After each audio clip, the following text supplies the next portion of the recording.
안녕하세요. 삼장법사입니다. 최근 주식 양도 차익에 대해서 전면 과세를 시행한다는 발표가 있었고, 그에 따라서 우려의 목소리들이 많이 나오고 있습니다. 최근 대주주 양도세 영상을 업로드하면서 대주주 요건이 5년가량의 기간 동안 50억에서 3억까지 내려오는 것을 보며 이제 곧 일반 주주들에게도 전면 과세하는 날이 올 것이라고 예상은 했지만, 그 예상보다도 훨씬 일찍 시행되는 것이라 아직 금융 선진국이 아닌 우리나라에서는 시기상조가 아닐까 하는 우려가 듭니다. 화면에 보시는 자료는 지난 6월 19일 국회 예산처에 등록된 소액 주주 주식 양도차익 과세의 세수 효과 분석에 관한 연구라는 제목의 논문입니다.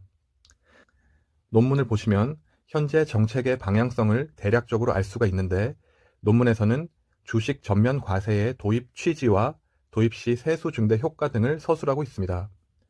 영상 더보기란에 링크를 달아드릴 테니 관심 있으신 분들은 참고해 주시기 바랍니다. 논문을 읽으며 납득이 되는 부분도 있고 납득이 힘든 부분도 있었는데, 사실 논문을 읽자마자 첫째 문장부터 의아한 부분이 있었습니다. 보시면 논문에서는 양도세 전면 도입의 취지를 설명하면서 최근 주식 거래가 늘어나고 주가가 상승했다고 하며 말을 시작하고 있습니다. 다음 화면은 지난 10년간 우리나라 코스피와 미국 나스닥 종합지수의 추이를 보여주고 있는 차트입니다. 아래쪽 나스닥 차트의 경우 누구도 부정할 수 없을 정도로 꾸준히 우상향하고 있는 모습을 보여주고 있지만, 코스피의 경우에는 10년이 훨씬 넘는 시간 동안 꾸준하게 횡보하고 있는 모습을 보이고 있습니다. 논문에서 말한 주가가 상승하여 양도세를 도입해야 한다는 기본 취지를 납득하기는 힘들지 않을까 하는 생각입니다. 새로 도입되는 주식 양도세의 기본 골자는 다음과 같습니다. 세율은 양도 차익에 대해서 지방세를 포함하여 22%를 징수하고, 양도 차익이 3억이 넘는다면 27.5%를 징수합니다. 연간 2천만 원에 대해서 공제를 해주고, 손실에 대해서는 3년간 2월 공제가 가능하도록 했습니다. 그리고 과세 방법은 연 단위가 아닌 매달 양도 차익에 대해서 원천 징수로 과세한다고 밝히고 있습니다. 양도세를 실시하게 되었을 때 발생할 문제나 효과가 여러 가지가 예상되지만, 저는 이번 영상에서 이 세 가지를 가지고 양도세가 가지고 있는 문제점에 대해서 간략하게 살펴보도록 하겠습니다. 첫째, 세율에 대한 문제입니다. 현재 해외 주식에 대해서는 연간 250만 원을 공제한 후에 양도차익에 대해서 22%의 양도세를 과세하고 있습니다. 하지만 보시는 바와 같이 양도차익이 3억이 넘어가면 국내 주식에 대해서는 22%가 아닌 27.5%의 세율이 적용되기 때문에 고액 투자자의 경우 같은 양도차익이 발생했을 때 오히려 국내에 투자했을 경우 해외보다 더 많은 세율이 적용되는 역차별이 발생하게 됩니다. 고액 투자자의 경우에는 대주주 양도소득세 요건 강화에 대한 우려와 맞물려서 해외로 이탈할 요인이 발생하게 되었고, 개인 투자자들의 경우에도 같은 세율이라면 꾸준히 우상향을 기록하고 있는 해외 시장으로 이탈하여 주식시장이 침체에 빠질 가능성도 염려되고 있는 상황입니다.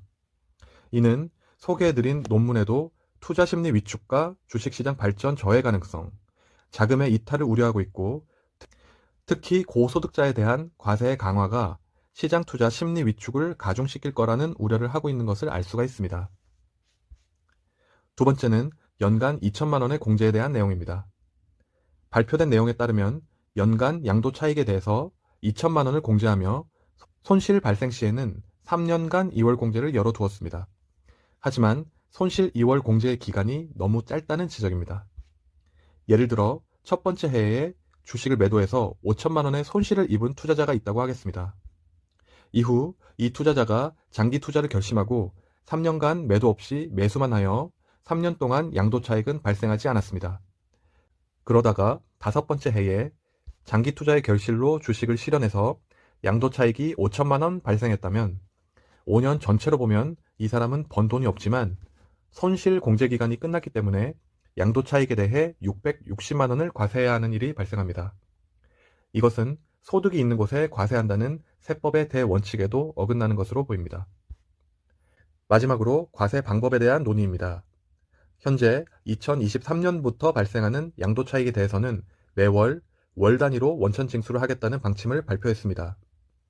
여러 가지 문제 중에 사실 이것이 가장 큰 문제점으로 보이는데, 투자자들이 예금이나 적금이 아닌 주식을 투자처로 선택하는 가장 큰 이유 중에 하나는 바로 복리의 효과 때문입니다.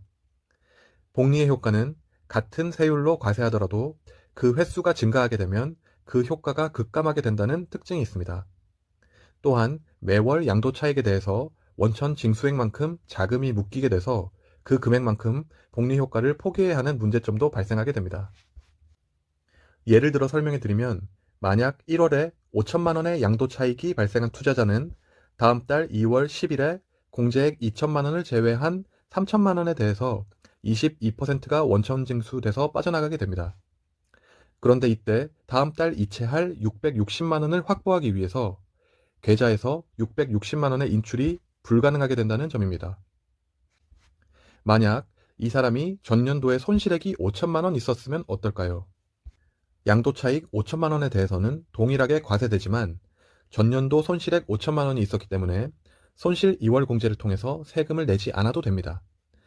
하지만 그 방식이 일단 2월 10일에 동일하게 660만 원을 징수하고 다음해 5월에 환급 신고를 하게 되면 7월 말 이후 환급을 해주는 구조입니다. 결론적으로 660만 원이란 자금이 17개월간 묶이게 되고 정부에 무이자로 1년 반 동안 빌려준 것과 동일한 결과가 되는 것입니다. 만약 여러 개의 증권사 계좌를 운영하게 된다면 더 복잡한 일이 발생하게 됩니다. 어떤 사람이 4월에 각각의 계좌에서 다음과 같은 차익이 발생했고 총 2천만 원의 차익이 발생한 경우를 살펴보겠습니다. 만약 이 사람이 공제액 2천만 원을 4월 전에 이미 다 소진했다면 4월의 차익 2천만 원에 대해서는 다음 달 5월 10일 440만 원의 양도세가 원천 징수되게 됩니다.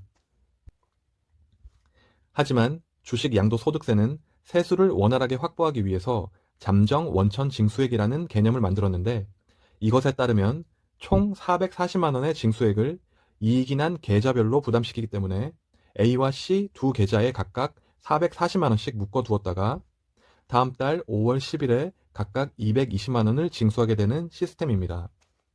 이렇게 되면 총 440만 원을 징수하기 위해서 880만 원이라는 자금을 묶어버리게 되고, 이는 상당한 비효율이 예상되는 부분입니다. 지금까지 문제점에 대해서만 이야기했지만, 만약 주식 양도세가 성공적으로 자리 잡는다면 단타 매매가 성행하는 우리나라에서 장기 투자 문화가 정착될 수 있을까 하는 기대도 가져보게 됩니다. 아직 시행까지는 시간이 남아있기 때문에 개인들은 전략을 잘 수립하셔서 투자하시길 바라고, 정부에서는 건전한 투자 문화가 자리 잡을 수 있도록 예상 가능한 문제점들을 보완했으면 하는 바람입니다. 영상이 도움이 되셨다면 구독과 좋아요 부탁드립니다. 감사합니다.